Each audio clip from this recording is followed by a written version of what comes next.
She texted, "I maxed out your credit card on a girl's trip to Miami. You make enough." I responded, "Glad you had fun." Then I reported the card as stolen and filed a police report with her texts as evidence. When two detectives showed up at her workplace, Original Post 5 Mail got the text at 11:15 a.m. on a Monday while I was in a budget meeting at work. My girlfriend Brianna, 29, had borrowed my backup credit card for emergencies when she started her new job 3 months ago. We'd been together 2 years, living together for the last 8 months in my condo. The text, "Hey babe, had the best weekend in Miami with the girls. Maxed out the card but you make enough lol. Love you." Attached were photos, bottle service at some club, designer shopping bags, first-class plane seats, her and 3 friends popping champagne on a yacht. I stared at my phone under the conference table. The card had a $15,000 limit, my emergency card, for actual emergencies. My response, "Glad you had fun." She sent back heart emojis and, "You're the best." I excused myself from the meeting, went to my office, and pulled up the credit card app. $14,847.23 in charges over 3 days. Nobu Miami, Louis Vuitton, 4 Seasons Hotel Suite, yacht rental, Dom Perignon at multiple clubs. Here's the thing about Brianna. She made $42 a year as a marketing coordinator.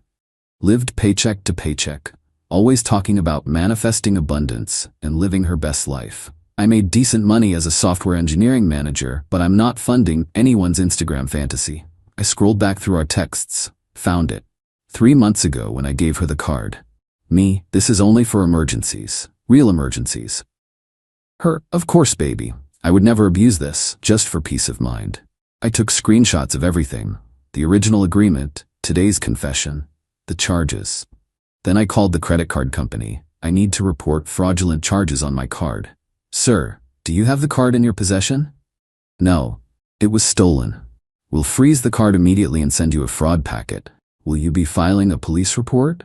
"Absolutely." 20 minutes later, I was at the police station with printed screenshots. The desk sergeant looked at the evidence. She admitted to using the card without authorization.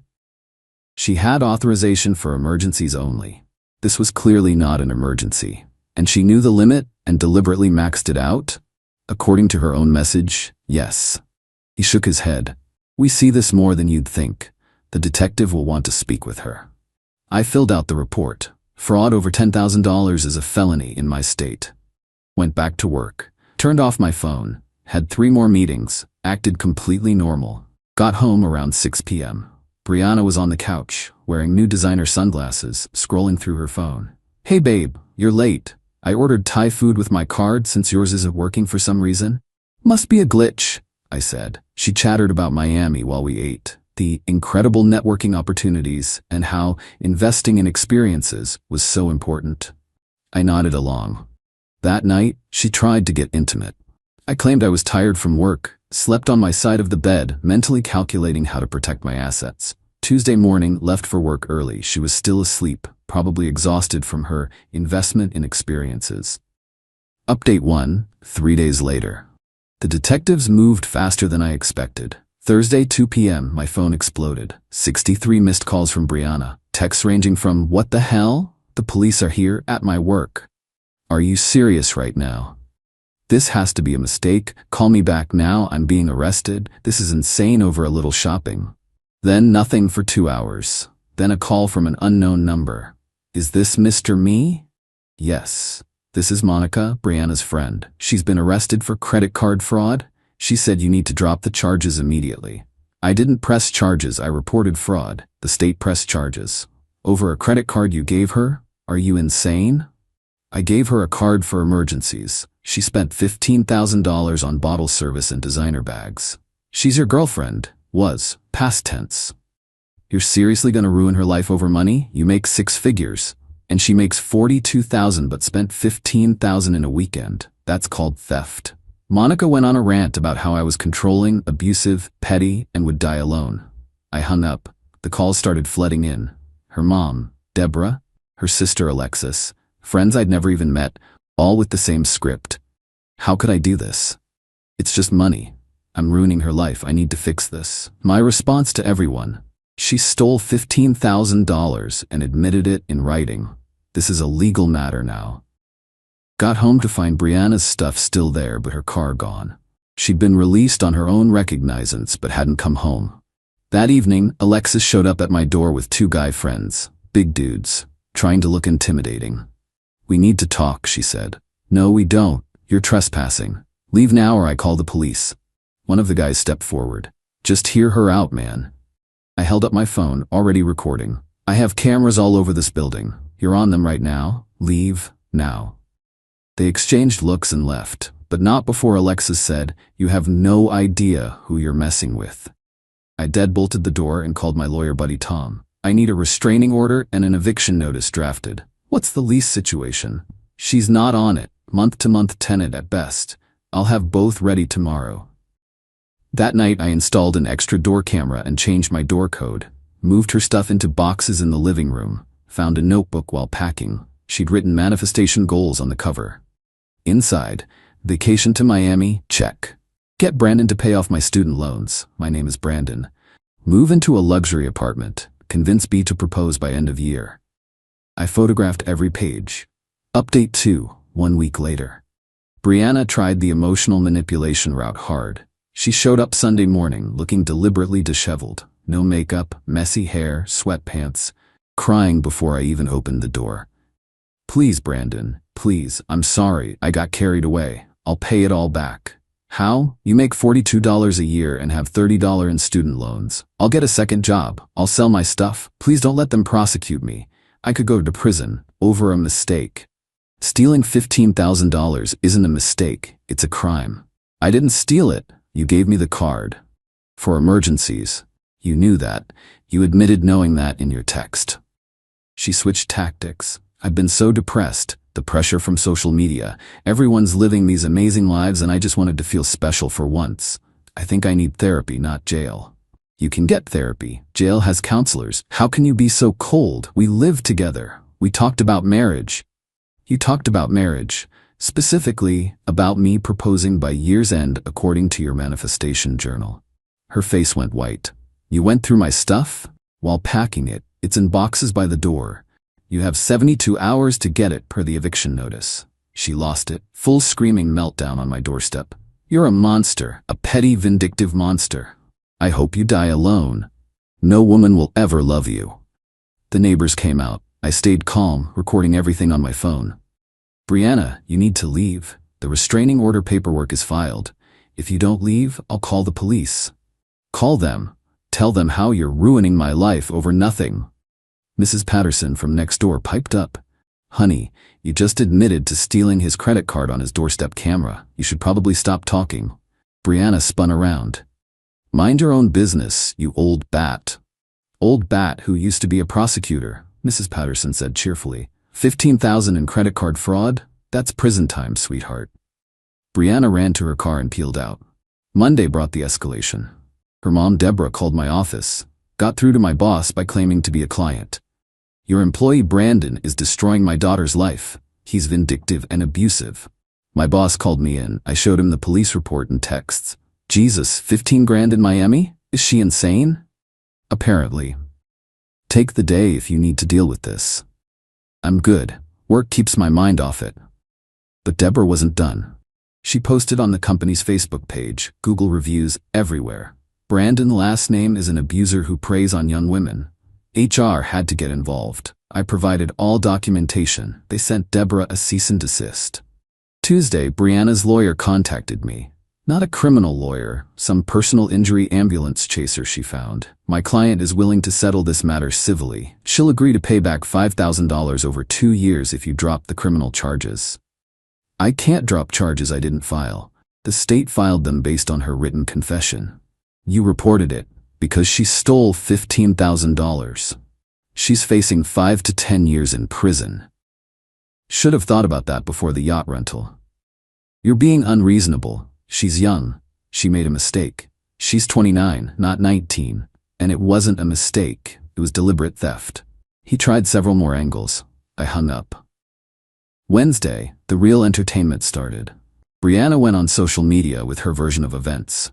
"My controlling ex-boyfriend is trying to destroy my life. I used a credit card he gave me and now he's having me arrested. This is what happens when you date insecure men who can't handle successful women living their dreams. Abuser, narcissistic abuse, toxic masculinity. The comments were mixed. Her friends rallied around her, but then someone asked, "How much did you charge?" She didn't answer. Someone else found the public arrest record. $15,000? Girl. The tide turned fast. People started calling her out. She deleted the post, but screenshots were already circulating. Update 3, 2 weeks later. The preliminary hearing was yesterday. Brianna showed up in a suit that was obviously new, probably borrowed from Alexis, trying to look professional and remorseful. The prosecutor laid out the case. Defendant was given a credit card for emergencies only. Text evidence shows she understood this limitation. Defendant spent $14,847.23 on luxury goods and services. Defendant admitted via text to maxing out the card. Defendant showed no remorse, saying victim makes enough. Brianna's public defender tried arguing she had implied permission to use the card. The judge looked at the texts. "Miss Rodriguez, did you write maxed out the card but you make enough lol?" "Yes, but..." "Did Mr. Me give you permission to spend $15,000? "Not explicitly, but it's a yes or no question." "No." "Did you believe this was an emergency expense?" "I was having a mental health crisis." "A mental health crisis that required bottle service and Louis Vuitton?" Her lawyer whispered frantically in her ear. The judge continued, "I'm moving this forward to trial." Bail continued on personal recognizance. "Miss Rodriguez, you might want to consider a plea deal." Outside the courthouse, Deborah was waiting with a gaggle of Brianna's friends. They tried to approach me. My lawyer, hired him officially now, stepped between us. "No contact. There's a restraining order." Deborah shouted over him. "You're destroying her future. She'll lose her job. She'll have a record over money you can afford to lose." My lawyer responded calmly. "Ma'am, your daughter stole $15,000. The victim's income is irrelevant to the crime." One of Brianna's friends, Jessica, yelled, "She was just trying to live a little. He's acting like she murdered someone." My lawyer, "Felony theft is a serious crime. Perhaps your friend should have considered that before committing it." We walked away to a chorus of profanity. That afternoon, I got a call from Tom, lawyer buddy, not my official lawyer. "Heads up, Brianna's been fired." "What? How do you know?" "My paralegal's sister works at her company. Apparently they found out about the arrest when she didn't show up Monday. Then they found she'd been expense reporting personal lunches as client meetings. She was stealing from her job too?" "Small amounts, but yeah, they're not pressing charges, just terminating with cause. No unemployment." Jesus. Gets better. Remember the yacht rental? She put it on the card but told her friends you were paying. They're now expecting her to pay them back for their shares. How much? About $3,000. They're threatening small claims court. I couldn't help but laugh. The house of cards was collapsing. Thursday, Brianna tried one last manipulation. She had Alexis text me. New number got around the block. "Bree tried to hurt herself.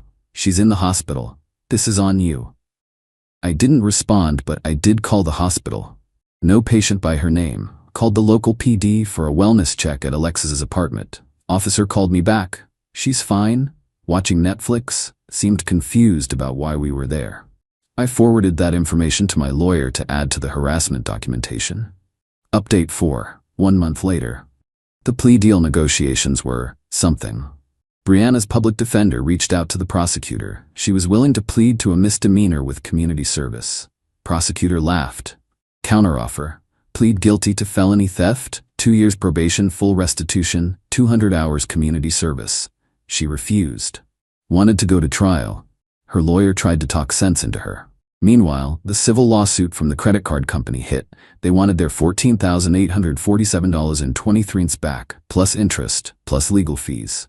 She was served at Alexis's apartment. Alexis called me from yet another new number.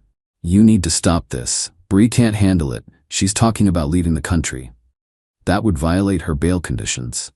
"She's desperate. Just tell them you gave her permission." That would be perjury. "You're such a piece of shit. You have the money. Had. Past tense. Spent it on a lawyer to deal with your family's harassment." She hung up. Next day, Brianna did something spectacularly stupid. She went on a podcast, some small empowerment podcast hosted by her friend Nicole. titled When Love Turns to Legal Warfare, My Story. She told her version for 45 minutes, how I was controlling, how I financially abused her by making her feel bad about not earning as much, how the Miami trip was her reclaiming her power, how I was weaponizing the legal system. Then Nicole asked, "But did you have permission to use the card for the trip?" Brianna paused. "He gave me the card. That's permission. For anything." "Well," he said, "emergencies, but self-care is an emergency. Mental health is health." "So you didn't have explicit permission for the Miami trip?" "Nicole, whose side are you on? I'm just trying to understand. I'm done with this interview." She stormed off. The podcast went viral in our local area.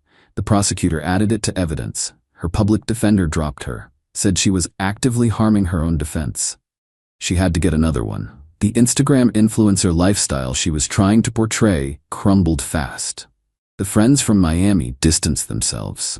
The yacht rental company was pursuing her for additional damages. Apparently, there was champagne damage to the deck. Even her manifestation coach, yes, she paid someone for that, dropped her as a client. But the best part? Remember those designer items she bought? She tried to return them. Stores wouldn't take them back because she'd worn them and posted photos. She tried selling them online. Listed a $3,000 Louis Vuitton bag for $2,800. Someone commented, "Isn't this the bag you stole with your ex's credit card?" The listing got reported and removed. Update 5. 6 weeks later, trial got scheduled for next month, but Brianna finally cracked. Her new lawyer, a tired-looking public defender named Mr. Fredericks, called mine. She wants to take the plea, any plea. She can't do this anymore.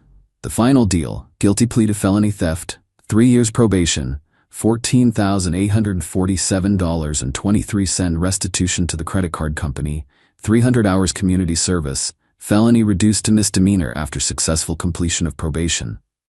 She had to allocute, admit in detail what she did in court.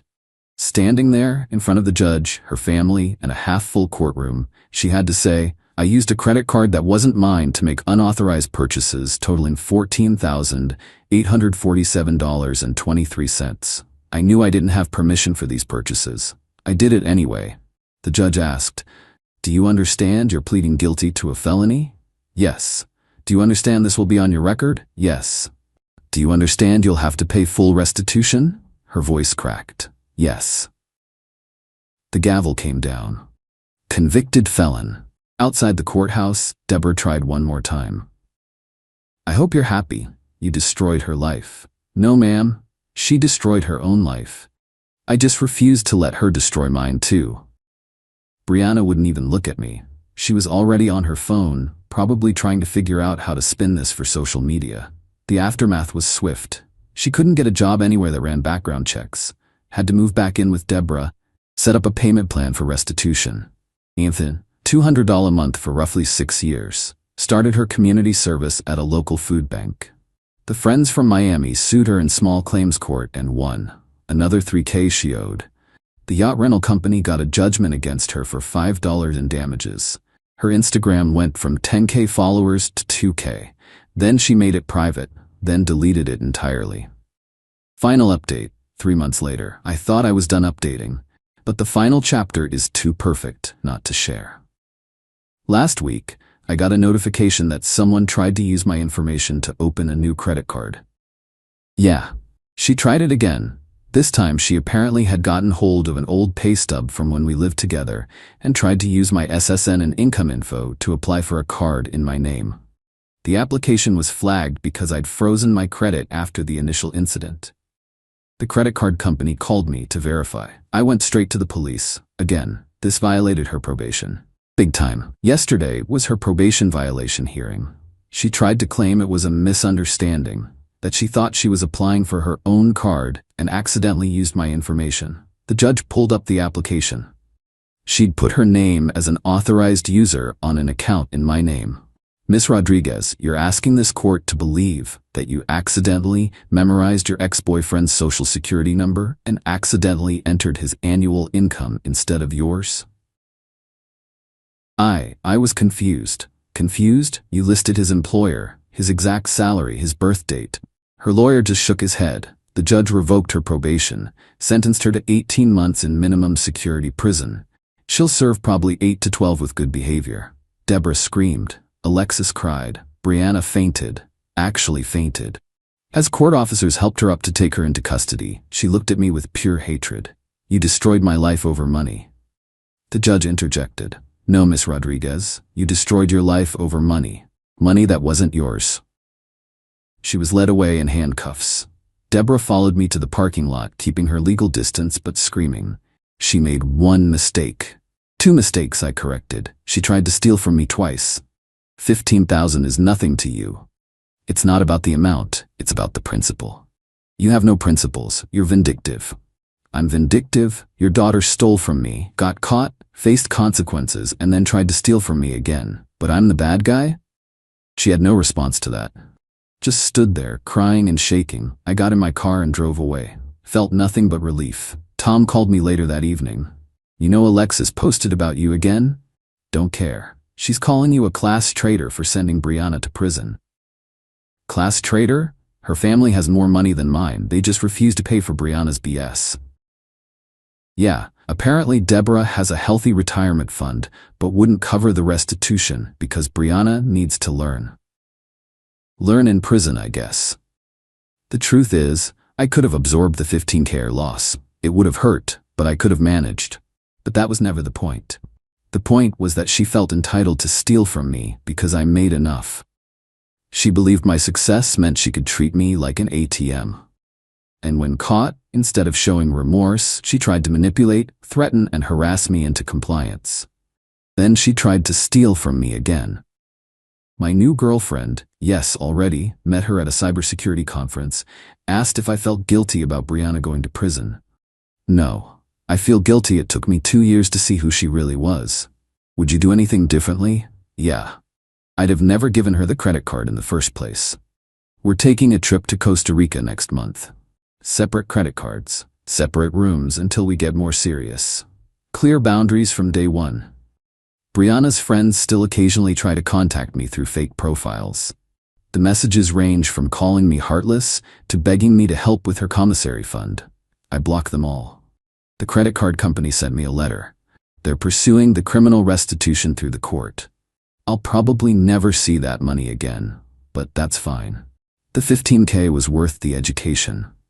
Expensive lesson, but learned. When someone shows you who they are, believe them. Entitlement doesn't go away, it escalates. You make enough is code for, I deserve your money. Never, ever give someone access to your finances unless you're married, and even then, be careful. Document everything. To those saying I went too far, she stole $15,000, admitted it, showed no remorse, and then tried to steal more while on probation.